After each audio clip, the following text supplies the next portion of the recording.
성경 해석에 있어서 중요한 거는 문자적 해석보다는 그 성경이 가지고 있는 문맥 안에서 핵심 메시지가 존재합니다. 그래서 핵심 메시지 위주로 이제 해석을 해서 나가는 게 가장 중요한 포인트다. 이제 그런 부분에 있어서 맥락 중심으로, 문맥 중심으로, 근데 해석은 맥락 중심입니다. 문맥 중심으로 가야 되고요. 그 맥락에서 핵심 메시지가 무엇인지 이제 그런 거 보면서 해석을 하는 거거든요. 창세기는 보통 이제 크게는 두 가지로 분류되죠. 이제 원시 역사, 1장에서 11장, 족장 역사, 12장에서 50장까지 있죠. 창세기는 참 처음부터 난제죠. 이 천지창조와 인간의 인류의 시작에 대해서 쭉 얘기는 하는데, 이거를 역사책으로 보거나 과학책으로 보면 논쟁이 끊임없습니다. 왜냐면 어쨌든 이제 모세가, 우리가 이 모세오경을 저작했다고 했을 때 뭐 그 외에 후대 편집도 많이 있겠지만 어쨌든 이제 큰 파이는 모세가 가지고 있잖아요. 그런 걸 봤을 때 대상이 누구예요?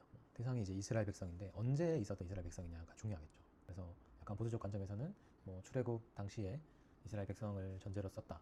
그리고 약간 더 이제 진보적 입장은 포로기 시대에 이제 백성들을 위해서 이스라엘 역사를 알려주려고 썼다. 뭐 여러 가지 관점들이 있겠죠. 그런 것도 다 우리가 살펴볼 필요가 있고, 어쨌든 핵심 메시지는 변하진 않죠, 결국에는. 그래서 이제 우리가 전체적으로 성경을 봐야 됩니다. 그래서 뭐 한 가지의 관점만 두고 볼 수는 없는 것이고요. 전체적으로 보면서 이 해석이 좀 더 유익하겠다, 또는 이 해석이 좀 더 원문의 뜻에 맞지 않을까, 이렇게 여지를 남겨두는 거죠. 그래서 우리가 언제든지 선택할 수 있는 부분들이 있는 거죠. 근데 대체로 뭐 크게 틀린 해석은 별로 없고요. 적용이 항상 중요한데, 어쨌든 창세기 1장부터 이제 상황이 어려워집니다. 뭐 우리가 흔히들 요즘 얘기하는 창조냐 뭐 진화냐 이런 이제 이원론적인 부분이죠. 이원론적으로 따지면 어렵습니다. 성경은 이제 그것이 수사학적인 문학적 방법이지 모든 것을 이원론으로 해결하라는 게 아니에요.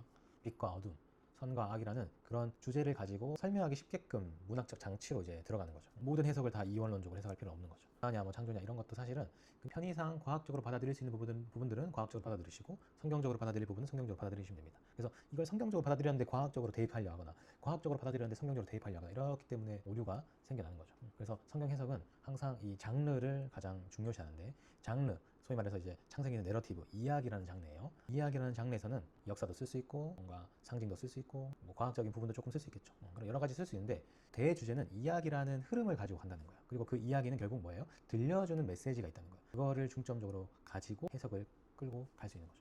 단순히 뭐 1장, 2장에서 창조가 이렇게 됐더라, 사람이 이렇게 생겨났더라 해서 그걸 가지고 끌고 가면 안 돼요. 그러니까 그건 이야기라는 거죠. 그래서 우리가 나중에 이제 비평도 우리가 하지만, 역사 비평을 항상 할 때 성경에서는 워낙 이제 걸리는 부분이 많이 있겠죠. 뭐 예를 들면 창세기는 설화잖아요. 신화잖아요. 그러니까 이 창세기 당시의 고대 근동, 뭐 BC 3000년, 2000년 경에 그런 고대 사람들에게는 이러한 신화들이 다 존재했다는 거예요. 근데 재미있게도 이 신화가 거의 다 비슷해요. 천지 창조가 있고 홍수가 있어요. 이런 부분들, 비슷한 부분들이 있다. 그래서 뭐 혹자는 뭐 성경이 이제 그런 설화들을 참조하여서 나타냈다라고 할 수 있죠. 뭐 심하게 말하면 표절했다 이렇게 얘기하는데, 뭐 표절까지는 아니고 물론 참고했을 수 있겠죠.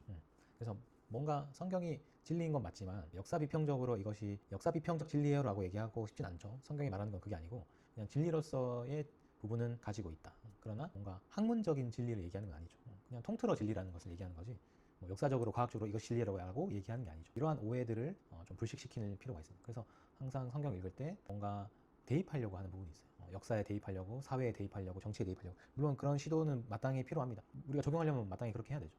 그런데 그거를 끼워 맞출 필요는 없다. 그 끼워 맞추기가 심해지면 뭐다? 신천지 같은 여러 이단들, 그런 일들은 항상 끼워 맞추게 하죠. 그런 것도 항상 유의해야 됩니다. 그래서 창세기 1장과 2장은 천지 창조를 이제 잘 받아들이시고 중요한 메시지가 있다는 거죠. 거기 보시면 이제 1장 보면 우리가 생육하고 번성하여 땅에 충만하는 내용 나오죠.